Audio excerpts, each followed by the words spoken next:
lingkod sa bawat Pilipino at magbibigay ng tamang impormasyon para sa tahimik at maayos na Pilipinas. Police News Network, alagad ng batas, tagapagtaguyod ng balitang pulis, sandigan ng mamamayan, patnubay ng katotohanan.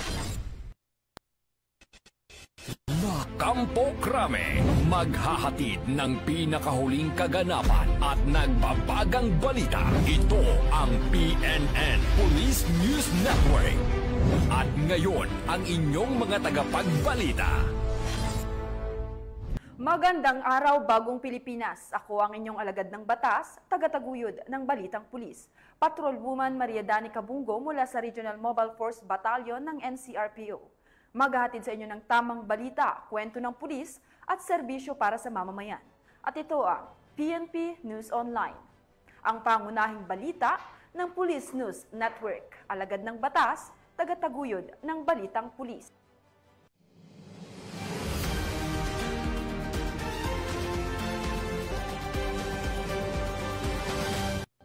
Narito ang mga balitang dapat niyong abangan.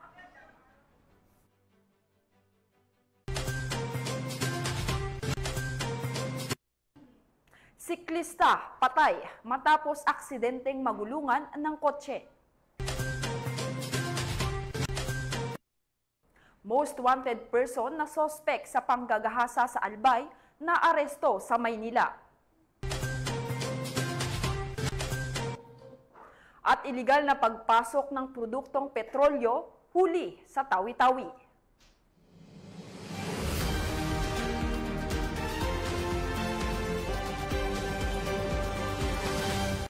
Narito ang mga balitang hatid ng ating PNN correspondents mula sa iba't ibang panig ng bansa.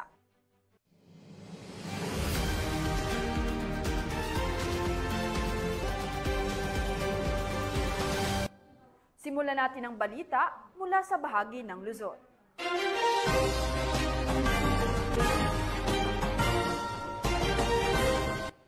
Nasawi ang isang siklista matapos aksidenteng magulungan ng kotse sa kahabaan ng eastbound lane ng Shaw Boulevard, Barangay Capitolio, Pasig City. Matapos itong mahagip ng biglang bumukas na pinto ng isang iligal na nakaparadang sasakyan sa mismong bike lane ng nasabing lugar. Patrolwoman Jenny May Dolor sa report.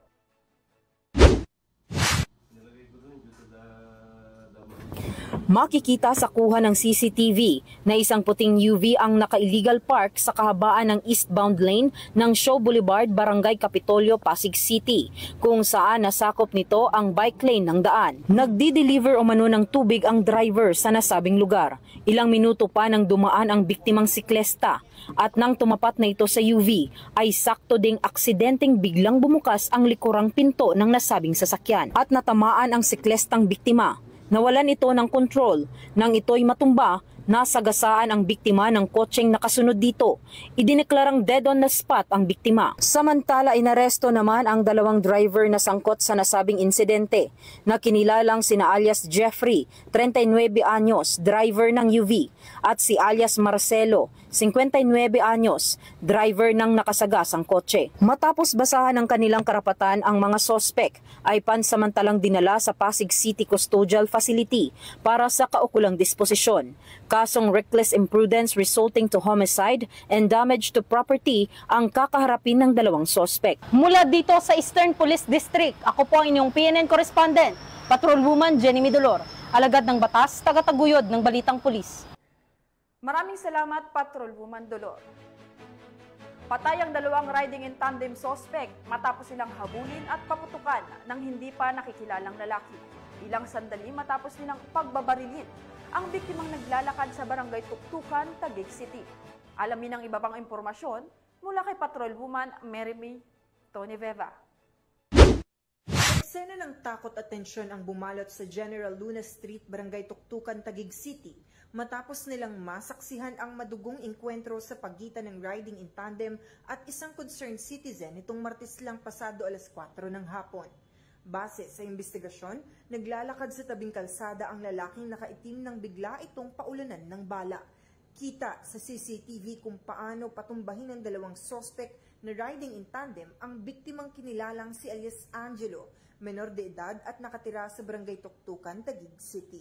Ngunit sa isa pang kuha ng CCTV, makikita ang isang concerned citizen na nakaputi, bumunot ng baril sa loob ng kanyang bag at hinabol ang dalawang sospek upang barilin. Dito bumulagta ang dalawang sospek at tuluyan ng binawian ng buhay.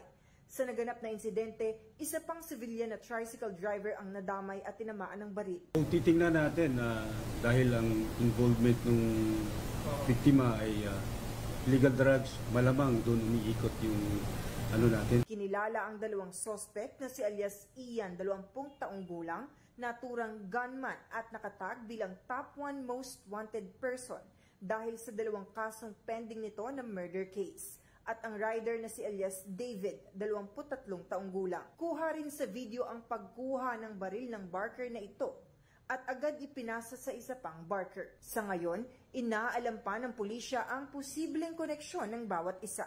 Ang ating mga investigador ay nag-prepare na ng kaso ng obstruction of justice kasi yung pagkuha pa lang ng baril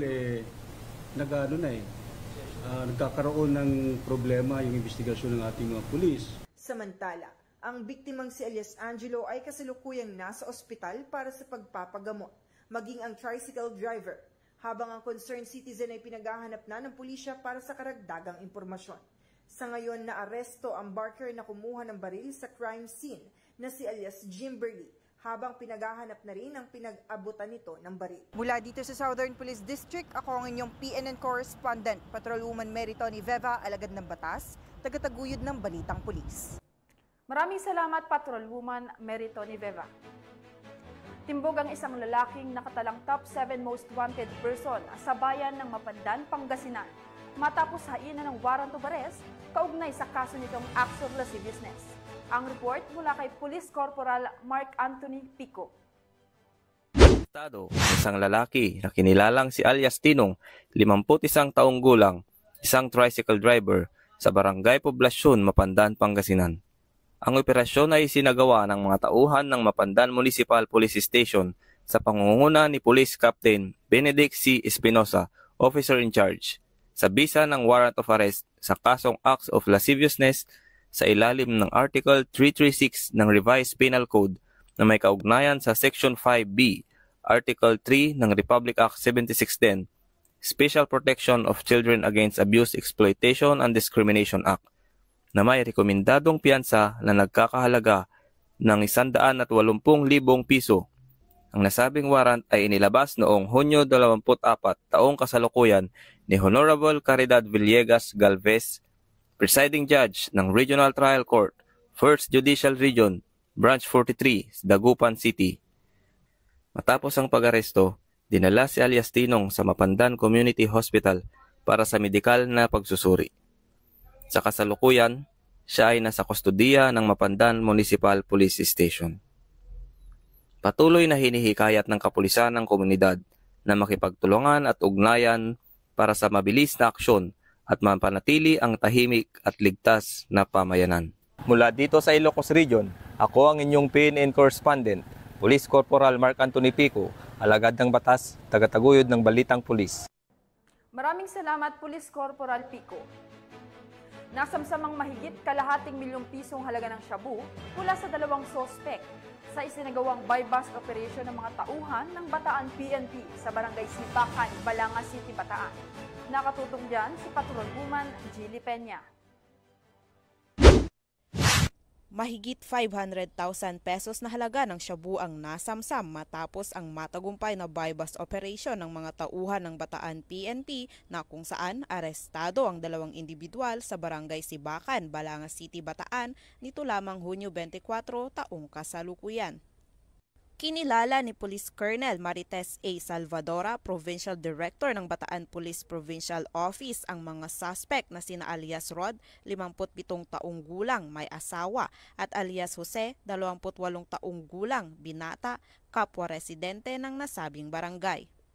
Ayon sa ulat, pinangunahan ng mga operatiba ng Station Drug Enforcement Unit ng Balanga City Police Station ang naturang operasyon. Nasamsam sa mga suspect ang tinatayang 80 grams ng hinihinalang shabu na may standard drug price na aabot sa 544,000 pesos. Agad na dinala ang mga suspect at ang mga nakumpiskang ebidensya sa Balanga City Police Station para sa kaukulang dokumentasyon at disposisyon. Nakatakda namang isampa ang kaukulang kaso laban sa kanila sa paglabag sa RA 9165 o ang Comprehensive Dangerous Drugs Act of 2002. Ang matagumpay na operasyon na ito ay patunay ng patuloy na kampanya ng kapulisan ng Bataan laban sa ilegal na droga. Muling pinaalalahanan ng mga otoridad ang publiko na makiisa sa laban kontra droga upang mapanatili ang kapayapaan at kaayusan sa buong lalawigan. Mula dito sa gitnang Luzon, ako ang inyong PNN correspondent, Patrolwoman Jilly Advincula Peña, alagad ng batas, tagataguyod ng Balitang Pulis. Maraming salamat, Patrolwoman Peña.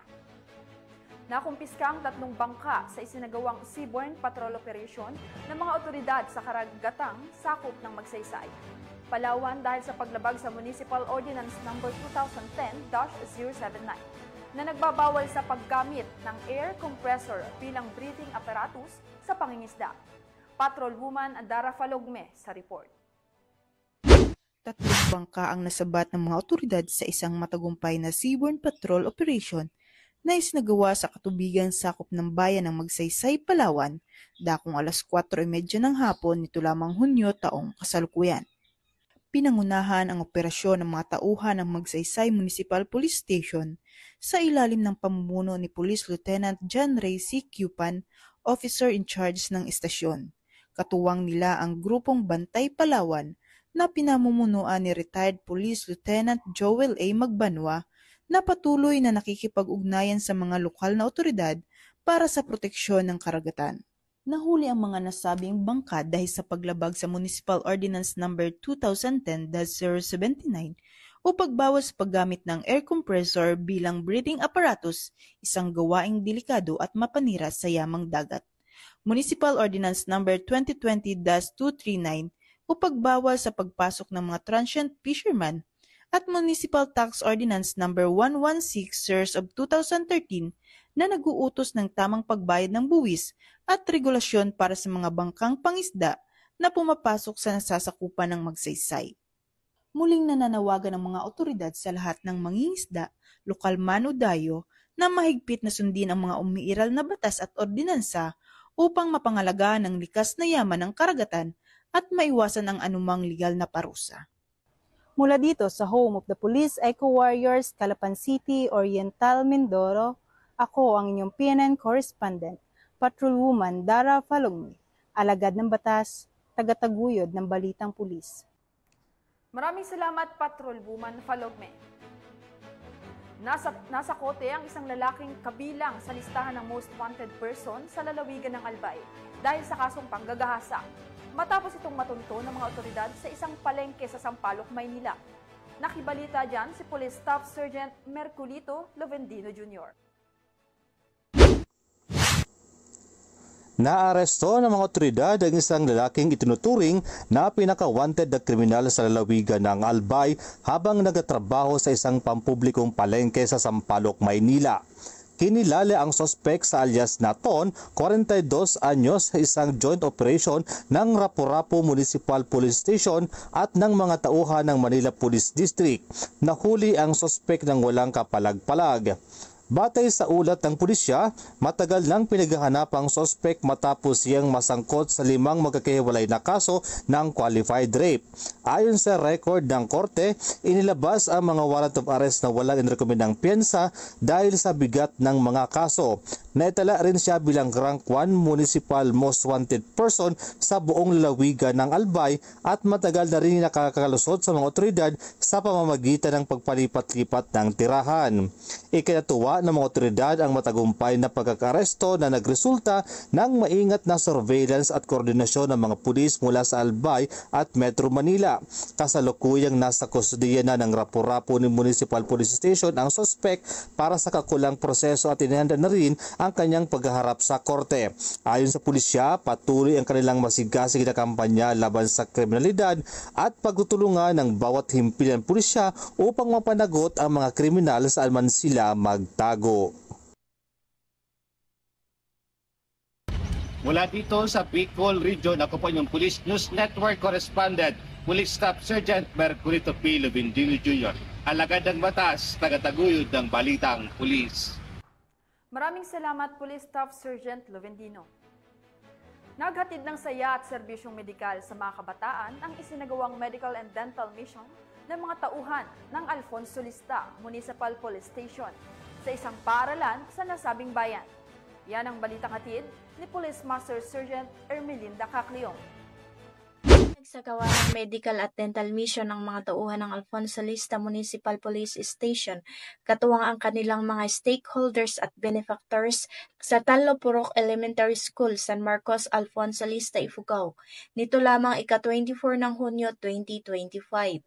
Naging matagumpay ang aktibidad sa pangunguna ng Alfonso Lista Municipal Police Station sa pamumuno ng Acting Chief of Police na si Police Captain Ruben C. Balanoy at aktibong suporta ni Dr. Ariana Taklay ng Gets Helping Hand Foundation, katuwang sina Dr. Jerry P. Alipio Basco, Alfonso Lista Municipal Health Office na kinatawanan ni Dr. Crisa B. Onyate at Miss Corazon B. Olivan, U.S. Ambassadress. Ang aktibidad ay dinaluhan din ng mga tauhan ng Ifugao Police Provincial Office sa pangunguna ni Police Major Richard B. Ananayo, Deputy Chief ng Provincial Community Affairs and Development Unit, kasama ang mga tauhan ng Lamut Municipal Police Station at 2nd Ifugao Provincial Mobile Force Company. Sa nasabing misyon, 162 ang nahandugan ng serbisyong medical tulad ng libreng konsultasyon, dental services, libreng blood typing at urinalysis, at lahat ng benepisyaryo ay nakatanggap ng libreng gamot, maintenance at vitamina. Bukod pa rito, nagsagawa rin ng libreng gupit at oplan tulis sa mga bata at kanilang mga magulang. Habang lahat ng mag-aaral ng Tallo Purok Elementary School at Child Development Center ay nakatanggap ng school supplies. Labis na tuwa rin ang naramdaman ng mga bata sa isinagawang mga palaro kung saan lahat ng mag-aaral ay nakahakot ng maraming papremyo. Samantala, pinasalamatan ni Police Captain Bolanoy lahat ng mga stakeholders at benefactors sa kanilang aktibong suporta na nagresulta sa positibong impact sa komunidad. Ipinaliwanag naman ni Dr. Ariana Taklay, major stakeholder ng nasabing aktibidad, na simula nang nagsimula ang kanyang medical mission ay katuwang na niya ang pambansang pulisya dahil malapit sa puso niya ang mga miyembro ng PNP at kaisa sa mga adhikaing makatulong sa mga lubos na nangangailangan. Mula dito sa Ifugao, ako ang iyong PNN correspondent, Police Master Sergeant Ermelinda Cacleong, alagad ng batas, tagatuguyod ng balitang pulis. Maraming salamat, Police Master Sergeant Cacleong. Tunghayan naman natin ang mga balita mula sa Visayas.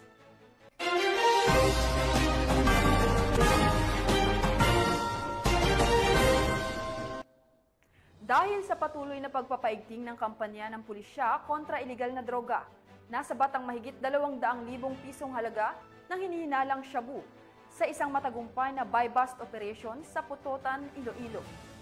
Magbabalita dyan si Patrol Woman Lynette Sablon. Umabot sa 204,000 pesos ang tinatayang halaga ng hinihinalang shabu ang nasamsam ng mga otoridad sa isang matagumpay na buy-bust operation na isinagawa sa Barangay Zaraque, Putotan, Iloilo. Ito lamang 25 ng Hunyo, taong kasalukuyan. Kinilala ang suspect na si alias Saddam, 34 na taong gulang, lalaki at residente ng nasabing barangay. Ayon sa ulat ng Putotan Municipal Police Station, nakumpiska mula sa suspect ang 7 heat-sealed transparent plastic sachet na naglalaman ng inihinanang shabu na may kabuuang timbang na higit sa 30 gram.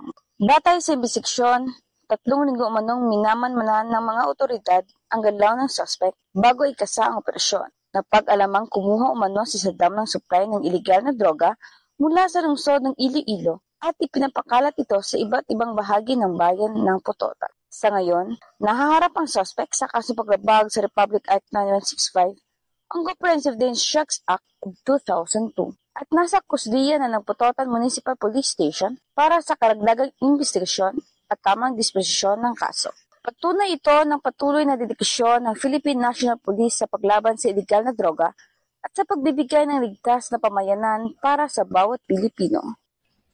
Mula rito sa Western Visayas, ako niyong Tenant Correspondent, Patrolwoman Nanette Soblat, alagad ng batas tagataguyod ng Balitang Pulis.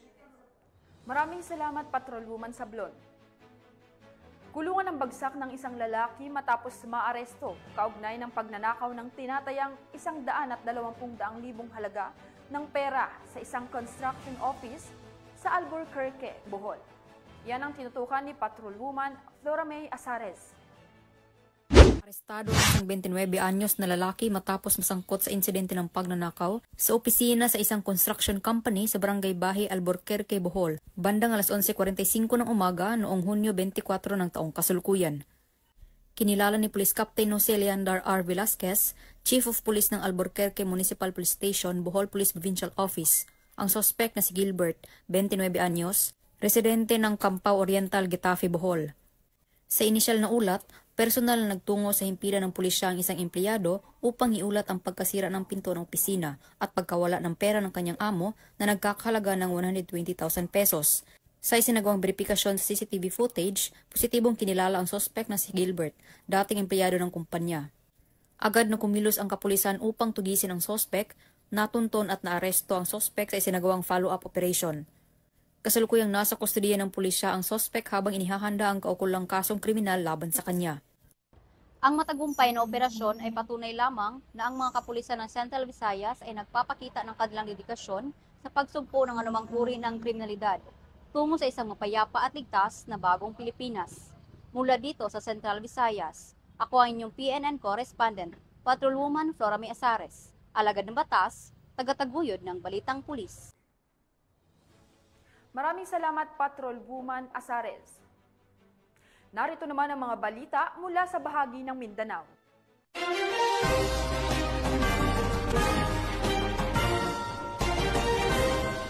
Umabot sa 175 most wanted persons ang naaresto ng kapulisan ng Police Regional Office 13 sa loob lamang ng 3 linggong masinsinang operasyon laban sa mga individual na may kinakaharap na mga kaso sa rehiyon. Tinutukan niya ni Patrolwoman Kay Francisco.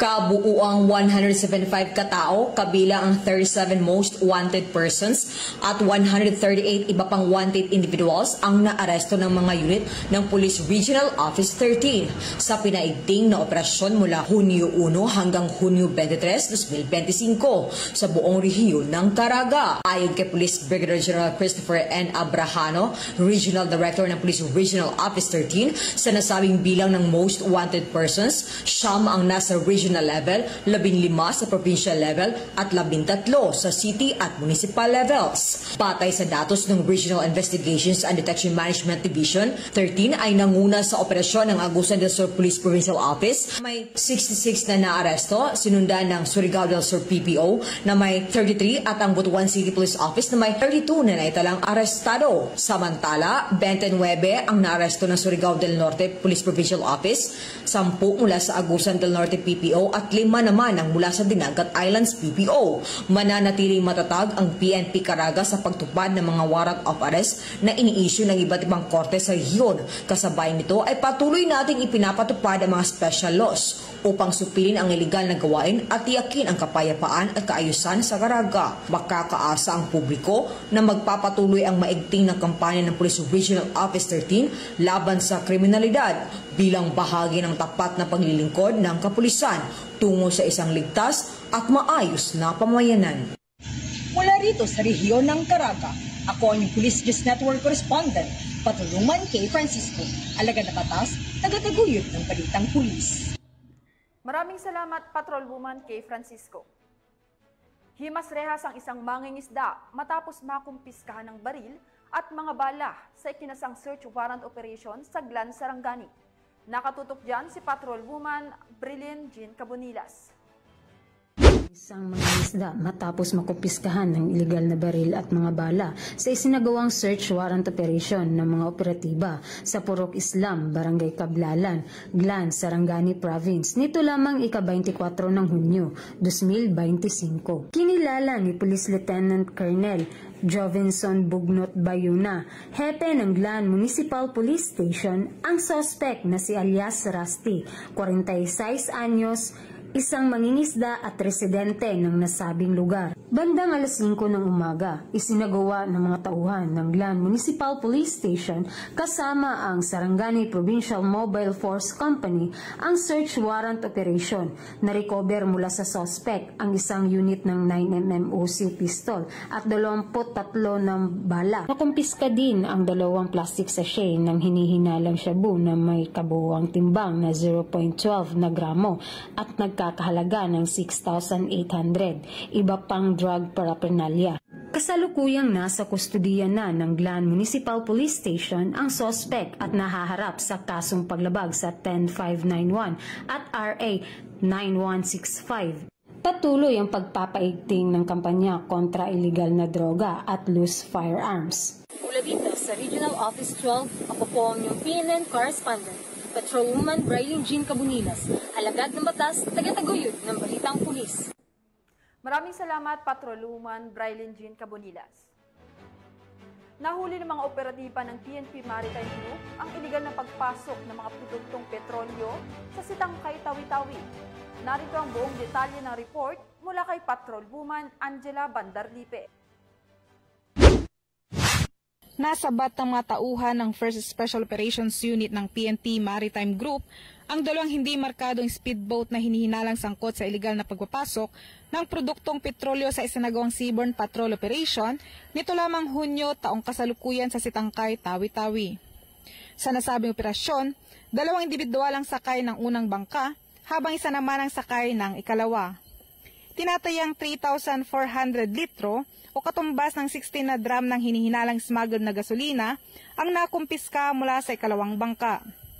Nabigong magpakita ng anumang kaukulang dokumento ang mga sakay para sa pagdadala ng nasabing produkto na isang paglabag sa Republic Act 10863 o Customs Modernizations and Tariff Act. Kabilang sa mga nasamsamang 2 hindi markadong kulay abong speedboat at ilang drum ng smuggled petroleum products. Ang mga ito ay agad na dinala sa kusdeya ng 1st Special Operations Unit Maritime Group para sa kaukulang dokumentasyon bago formal na i-turnover sa Bureau of Customs sa Bungaw, Tawi-Tawi para sa nararapat na aksyon.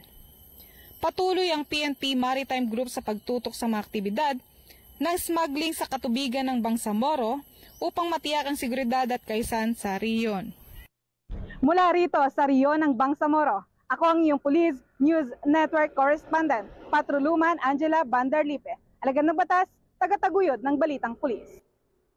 Maraming salamat, Patrolwoman Angela Bandarlipe. At yan ang mga balitang nakalap ng ating PNN correspondents mula Luzon, Visayas at Mindanao. Sa ngalan ng pamunuan ng Philippine National Police sa pangunguna ni PNP Chief Police General Nicolas Torre III at sa pamumuno ni President Ferdinand Bongbong Marcos Jr., kami ay maglilingkod sa bawat Pilipino at magbibigay ng tama at balanseng balita dahil dito sa bagong Pilipinas, ang gusto ng pulis, ligtas ka. At bilang bahagi ng mas pinabilis at pinalawak na emergency response system, muli naming ipinaalala ang panawagan ni Chief PNP na huwag nyo nang hanapin ang mga pulis sa mga presinto sapagkat sila ay nasa inyo ng mga telepono. Dial 911, darating sila sa loob ng 5 minuto. Ang 911 ay bukas 24/7, maaaring tawagan kahit walang load at handang tumugon sa anumang uri ng emergency. Ipagbigay alam sa inyong pamilya, kaibigan at komunidad. Sa panahon ng pangailangan, 911 ang inyong katuwang. Mula rito sa tanggapan ng tagapag-ugnay ng Pambansang Pulisya, ako ang inyong alagad ng batas, tagataguyod ng Balitang Pulis. Patrolwoman Maria Danica Bungo mula sa Regional Mobile Force Battalion ng NCRPO. Ang pangunahing balita ng Police News Network.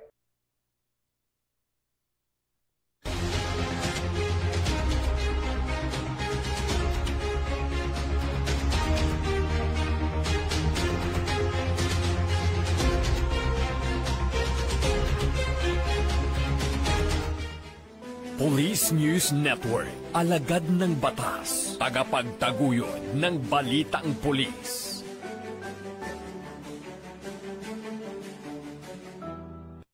Mga kababayan, huwag nyo nang hanapin ang mga pulis sa presinto sapagkat kami ay nasa inyo ng mga telepono. Dial 911, darating kami sa loob ng 5 minuto.